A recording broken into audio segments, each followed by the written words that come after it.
Jai Hind, gentlemen. I welcome you to the second session of SSB Bros and here I am Abhishek Saxena. And आज हम बात करने वाले हैं screening test के बारे में. That is also called the stage 1 of SSB.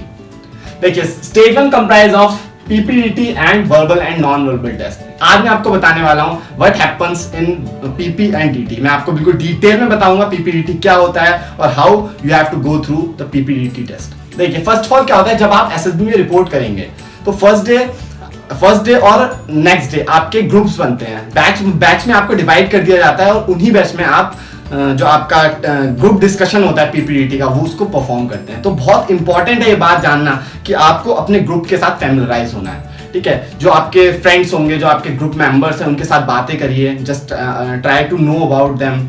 ठीक है, उनके साथ फैमिलराइज हुई, क्योंकि जब आप ग्रुप डिस्कशन में बैठेंगे जाके तो they will be the people who will listen to you. वो आपकी बात सुनेंगे, आपको एक मौका देंगे अपनी बात रखने का. ठीक है, now coming on to the point, now I will tell you about the PPDT test. देखिए फर्स्ट ऑफ ऑल क्या होता है PPDT. PPDT is held in an auditorium. जिस भी आप एसएसबी में जाएंगे, कोई भी हो, चाहे इलाहाबाद हो, बैंगलोर हो या कोई और एसएसबी हो, वहां पे आपको जाके ऑडिटोरियम में आपका टेस्ट हेल्ड होता है. वहां पे आप जैसे जाएंगे, आप बैठेंगे, उसके बाद GT officer will come there and will brief you about the PPDT test. देखिए जीटी आपको बताएगा what you have to do there in the SSB.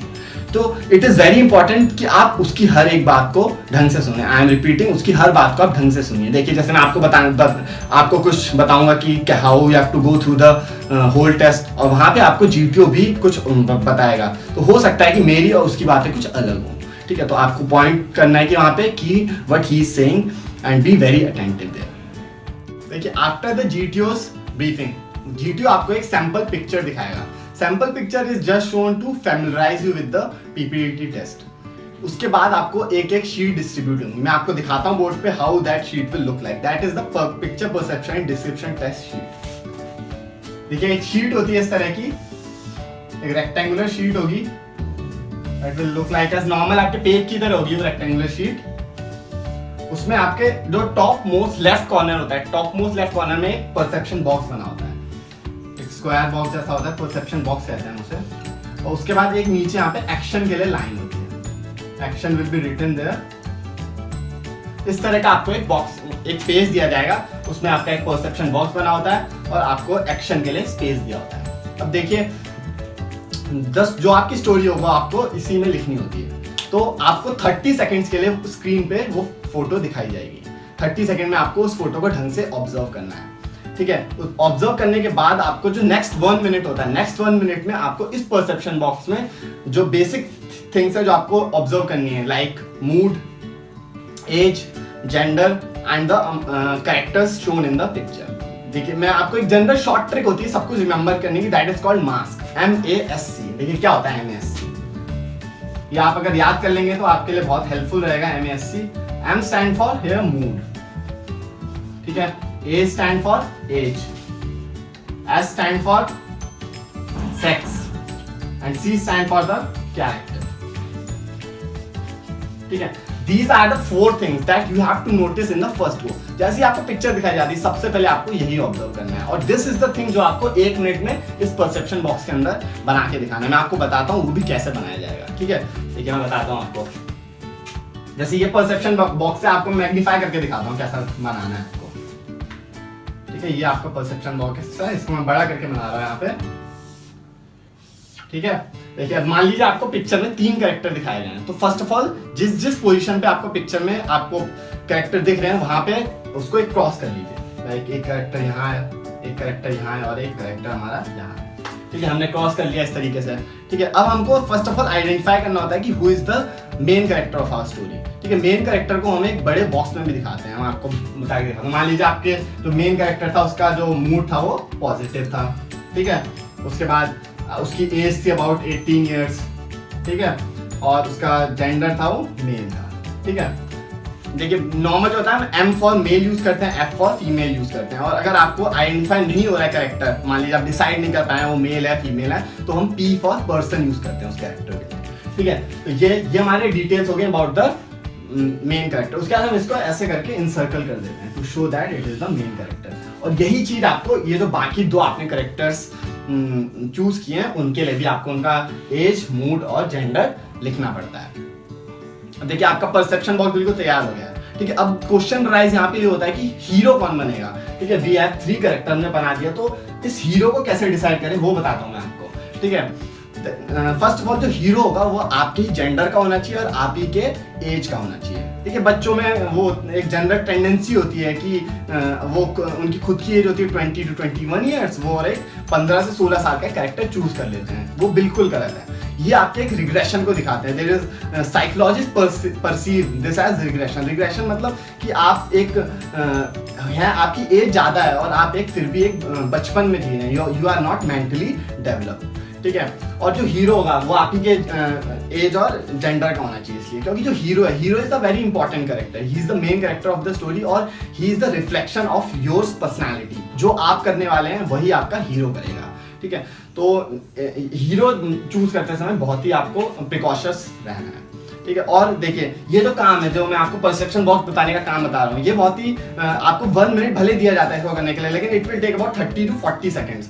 तो मैं आपको फिर से रिपीट करता हूँ, 30 to 40 सेकंड में आप कर पाएंगे काम। तो आपके 20 से 25 सेकंड तक, because each second is very important, ठीक है। तो उस 20 से 25 सेकंड में आप अपनी स्टोरी के बारे में सोच सकते हैं, what is going to be a story. देखिए अब नेक्स्ट 4 मिनट में आपको स्टोरी लिखनी होगी। अब स्टोरी में सबसे पहले आपको एक्शन लिखना होता है। देखिए यहाँ पे जो स्पेस दिया होगा, यहाँ इस जगह पे आपको एक्शन लिखना है। देखिए एक्शन जो है एक बहुत ही जनरल स्टेटमेंट लिखना है 4 to 5 वर्ड्स का, ठीक है, जो आपकी स्टोरी को पूरे समराइज करते हैं, ठीक है। अब द क्वेश्चन राइजेस कि आप स्टोरी में लिखेंगे क्या, ठीक है। बट देखिए first of all whatever will be the story, आपको कोई बड़ा काम नहीं करना है, just stick to the basics. You are not going to do any miraculous work, कोई आपसे सुपर नेचुरल काम नहीं करने वाले हो कि आप देश को अपनी स्टोरी में दिखाओगे और आप एक हीरो बनाओगे जो पूरे देश को डेवलप कर देगा, समथिंग लाइक दैट। ऐसा कुछ नहीं करना है, बहुत ही बेसिक, बिल्कुल बेसिक सी स्टोरी लिखनी है आपको, ठीक है। अब देखो बच्चों को बहुत ज़्यादा कंफ्यूज रहते हैं बच्चे कि हमें क्या सोशल स्टोरी ही लिखनी है स्क्रीनिंग में। नहीं, बिल्कुल भी ऐसा नहीं है कि आपको सोशल स्टोरी लिखनी है, ठीक है। आपकी स्टोरी कुछ भी हो सकती है, it can be a personal experiences, कोई एडवेंचर एक्टिविटीज या कोई गेम एक्टिविटी या कुछ और भी हो सकती है। Better I suggest to you कि आप एक लिस्ट ऑफ टॉपिक्स तैयार कीजिए, उसमें आप लिखिए कि कुछ टॉपिक्स लाइक 15 to 20 टॉपिक्स आप तैयार कर सकते हैं for your DAT as well as for your screening test, ठीक है। अब वो टॉपिक क्या होंगे, देखिए टॉपिक बहुत वेराई कर सकते हैं, like from they can be your personal experience. देखिए पर्सनल एक्सपीरियंस बहुत ज़्यादा मैटर करते हैं, ठीक है। लाइक आई एम फ्रॉम सैनिक school, I know about what is cross country, what is NCC, what is done in drill competition. I have been to Republic Day camp, so I know about that. I have been to a tracking, so I know what happens in tracking there, ठीक है। तो ये सब चीजें देखिए अगर आप गए होंगे तो आप उसको एक नेचुरल वे में लिख पाएंगे, ठीक है। वो आप कुछ ऐसा नहीं लगेगा कि आप मगअप करके आए या किसी ने आपको याद करवाया, ठीक है। और आपके सोशल टॉपिक्स भी आप इंक्लूड कर सकते हैं। सोशल टॉपिक्स होते हैं, सिर्फ मैरिज हो सकता है, ठीक है, बर्थडे, आप जैसे गरीबों के साथ आप अपना मैरिज कर सकते हैं, गरीबों के साथ अपना बर्थडे मना सकते हैं, कोई क्लीनिंग ड्राइव कर सकते हैं या किसी फायर स्टेशन में की हेल्प कर सकते हैं आग बुझाने में, ठीक है। वेरी कर सकते हैं, बहुत सारे सोशल टॉपिक्स हो सकते हैं। उसके बाद आप करंट टॉपिक्स पे भी अपनी स्टोरी लिख सकते हैं। अभी देखिए जैसे अभी भी मोनेटाइजेशन हुआ तो आप एक स्टोरी उठा सकते हैं कि जैसे आप कोई बैंक ले सकते हैं, किसी बैंक में वर्कर है, ठीक है, he took the initiative to have the nearby villager, वो विलेजर्स की हेल्प कर सकता है to know about the digital India, smartphone क्या होता है, पेटीएम कैसे यूज़ करना है या भीम ऐप क्या, उस सबके बारे में उनको बताता है। या और करंटली क्या हुआ, जैसे अभी इलेक्शंस हुए हैं हमारे 5 स्टेट्स में, तो आप उस पर भी एक स्टोरी बना सकते हैं कि एक अच्छा सा लीडर है, वो किसी कॉलेज का भी हो सकता है, वो कॉलेज का भी डेवलपमेंट कर सकता है, यूनिवर्सिटी लेवल का भी हो सकता है, उसके अच्छे विजन हो सकता है, ठीक है, डेवलपमेंट कर सकता है और बहुत सारी चीज़ें हो सकती हैं, ठीक है। तो द इम्पॉर्टेंट पॉइंट है, देखिए स्टोरी कभी मगअप मत कीजिए, ठीक है। स्टोरी अपनी एक नेचुरल स्टोरी लिखिए, ठीक है। And the most important thing is try to increase the action part in the story, ठीक है। देखिए स्टोरी कैसे बनती है, फर्स्ट ऑफ ऑल स्टोरी का एक पास्ट होता है, प्रेजेंट होता है एंड उसका एक फ्यूचर होता है। जो आपका पास्ट और फ्यूचर है उसको आपको मैक्सिमम 2 to 3 लाइन में समाप्त करना है, और जो मोस्ट ऑफ द स्टोरी है आपकी about 8 to 10 lines, that will include your action part. उसमें आपको एक्शन लिखना है कि हीरो क्या करता है, because the action part is going to show the officer like qualities. Officer like qualities भी एक वीडियो में बात करेंगे क्या होती है, लेकिन आपको डिपिक्ट करनी है। अब डायरेक्टली डिपिक्ट नहीं करनी है कि लिख के आप उसको डिपिक्ट कर रहे हैं, लेकिन आपको इनडायरेक्टली में उस अपने जो एक्शन पार्ट है उससे उन चीज़ों को दिखाना है, ठीक है। अब देखिए बच्चे क्या करते हैं, बहुत सारी SSB की बुक्स को प्रेफर करते हैं, वो लोग वहाँ से स्टोरीज को याद कर लेते हैं। देखिए प्लीज़ ऐसा करने की बिल्कुल जरूरत नहीं, बिकॉज जो SSB में आपके ऑफिसर्स होते हैं दे आर वेरी ट्रेंड, वो 15 से 20 साल से वही काम कर रहे हैं, ठीक है, तो वो उनको रोज वही स्टोरी सुनने को मिलती है, ठीक है। अगर आप वहाँ पे आके फिर से वही स्टोरी रखेंगे तो दे विल कैच इट, ठीक है। तो इसलिए अपना एक फर्स्ट हैंड एक्सपीरियंस उनके सामने रखिए, ठीक है, अपना बिल्कुल नॉर्मल आइडिया होना चाहिए। और देखिए तो आपको फिर जो आपकी 4 मिनट्स है, 4 मिनट में आप यहाँ पे अपनी 10 to 12 लाइन, देखिए मैं फिर से आपको लिख देता हूँ यहाँ पे 10 to 12 लाइन्स में अपनी स्टोरी को सम अप करना है। और मोस्टली आपको लिखना है अपना, मोस्टली जो आपका यहाँ पे आएगा वो होगा आपका एक्शन पार्ट, ठीक है। Action part is the most important, ठीक है। एक्शन लिखिए, उसके बाद 4 मिनट बाद क्या होता है कि आपसे आपकी शीट जमा हो जाती है और आपको बोला जाता है कि प्रोसीड फॉर द डिस्कशन। देखिए अब जो पीपीटी खत्म होने और डिस्कशन रूम में कम से कम आधे घंटे से 35 मिनट का टाइम होता है। बच्चे वहाँ पे जाके बातें करते हैं, अपना टाइम वेस्ट करते हैं। तो मैं आपको एडवाइस करूँगा कि आप वहाँ पे जाके अपनी स्टोरीज को मेमोराइज करिए, दिमाग में रिवाइज करिए, ताकि आप नरेशन अच्छा कर पाएँ। Next part of the video narration हम अगली वीडियो में बात करेंगे, ठीक है। अगर आपको मेरी ये वीडियो अच्छी लगी तो please like and subscribe my video and be there to see my next video. Thank you, जय हिंद, जय